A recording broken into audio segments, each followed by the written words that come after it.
Welcome to This Explainer. Today, we're not looking at dramatic prison breaks or sensational tales of hardship. We're actually diving into something that, honestly, is a lot more chilling.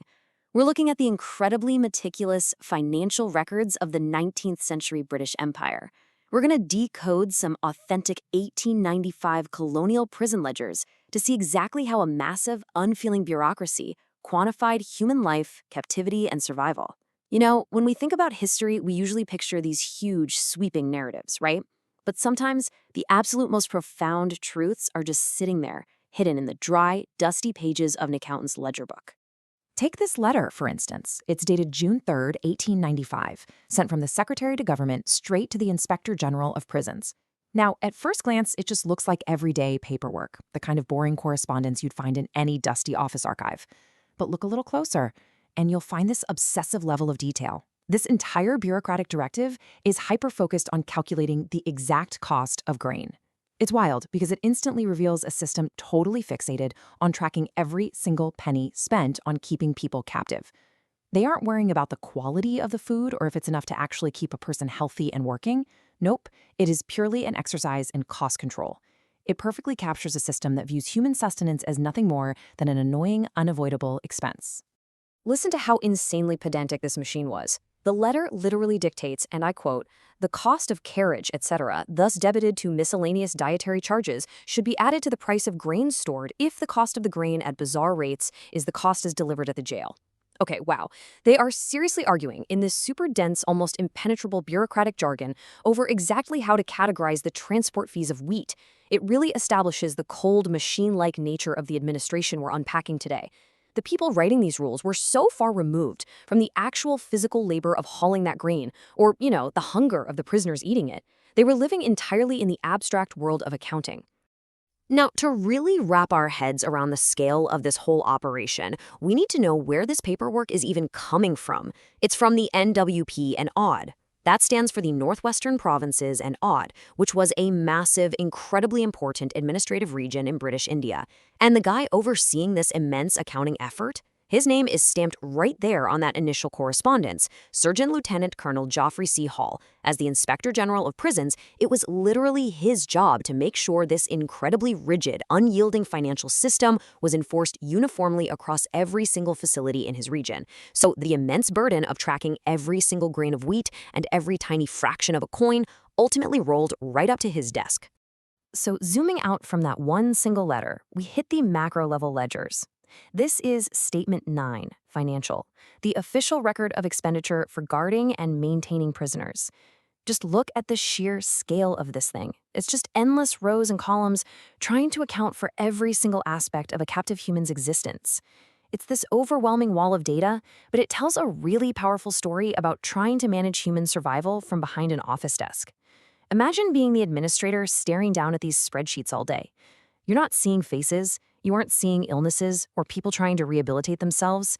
You're just seeing variables in a giant mathematical equation designed to keep the empire running as cheaply as humanly possible. When you actually break down this massive document, you start to see how survival itself gets chopped up into strict financial buckets. There are dedicated columns for dieting charges, hospital charges, clothing and bedding, sanitation charges, and even the logistics of moving the prisoners around. Think about that for a second. Every fundamental human need, food, health, hygiene, shelter, is completely stripped of its humanity and boiled down to a sterile line item. The ledger doesn't care if a wool blanket is scratchy. It doesn't care if the hospital ward is dangerously overcrowded. All it cares about is the aggregate cost of those blankets and the total expenditure on the sick ward. And right across the top of these columns, you'll see this recurring abbreviation, RAP. That stands for rupees, annas, and pies. That was the currency structure of British India at the time. With a rupee divided into 16 annas and an anna divided into 12 pies, the administration wasn't just tracking the broad strokes of their budget. Oh no, they were calculating the cost of a human life down to the absolute smallest fraction of a colonial coin. It's a level of micromanagement that almost defies belief, honestly. To track expenses down to the pie means there had to be an entire army of clerks spending their days just tallying up the tiny, fractional costs of a prisoner's daily existence. But here's the fascinating part. By following this money, we can almost reconstruct a typical day in the life of an 1895 prisoner. Under dieting and hospital charges, they didn't just lump all the food together. They explicitly separated standard rations from what they called sick diet and extras for patients. They tracked the medicine, the hospital bedding, the rough clothing worn out in the yards. It is a really surreal way to view history. You're basically piecing together the daily struggles, the fevers, the gnawing hunger, but entirely through the lens of institutional spending. We actually know when there was an outbreak of illness, not because we found a doctor's emotional diary, but because that extras for patients column spiked by a few annas and pies in a given month. And the micromanagement goes even further than that. Tucked way down at the bottom of the ledger is this agonizingly meticulous footnote. It dictates a really strict mathematical division. Officials were literally required to split dairy expenses, calculating exactly what proportion of milk was used for the general dieting of the prisoners versus the sick and infirm in the hospital. I mean, take a second and imagine being the clerk forced to mathematically divide drops of milk between a healthy inmate and a dying one just to balance this towering ledger.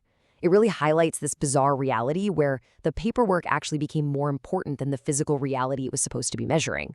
But okay, it's when we move over to the columns labeled contingencies and charges for other miscellaneous services and supplies that this mundane accounting takes a really dark turn. When you read between the lines, tucked away right at the edge of the page, the true, brutal nature of the prison system reveals itself. It's so easy to get lulled to sleep by the rhythm of dieting charges and sanitation costs, right? But a prison isn't just a place where people are housed and fed. It is a place of absolute, rigid force. And eventually, that force has to show up on the balance sheet. Just look at how this data is organized side by side. On the one hand, you have standard, boring administrative costs. Service postage, telegrams, telephone charges, office furniture. Normal, everyday office supplies you'd find in any business today. But sharing that exact same financial space, grouped under the exact same umbrella of miscellaneous, are the heavy, violent costs of captivity. We're talking money payments for rewards for recaptures, disciplinary deadstock, and finally, execution charges. The machinery of this bureaucracy places the purchase of a new chair on the exact same level as the price paid to hunt down an escapee, or, literally, to end a life. Really think about what that means. Execution charges are treated with the exact same weight and the exact same formatting as buying a postage stamp. The absolute severity of taking a human life is completely flattened out. To the Colonial ledger, mailing a letter and paying for an execution are functionally identical. They are simply expenses to be tallied in rupees, annas, and pies. There is zero moral weight attached to the ink on this page. It really is the ultimate expression of bureaucratic detachment, reducing the finality of death to just another minor miscellaneous footnote. Which brings us to this recurring, totally inescapable phrase printed across nearly every single one of these ledgers. The column headers repeatedly demand a very specific calculation: the cost per head of average strength, cost of establishment per head, cost of dieting per head, cost of hospital charges per head. It is this relentless, driving focus to create an average standard unit of measurement for a human being in captivity.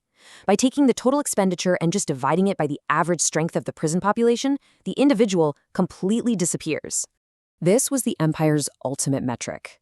The whole purpose of this massive administrative machine was to boil down the immense complexity of human life into a single, easily reportable decimal point. They took sickness, struggle, isolation, and punishment and mathematically smoothed it all out, just to find that cost per head. It's a haunting reminder of what happens when a system prioritizes extreme efficiency over basic humanity. And honestly, it's a concept that resonates even today. We still live in a world governed by algorithms, averages, and data sets that are constantly trying to reduce our messy lived experiences down to clean, manageable numbers. So this leaves us with a really profound historical reality to reflect on.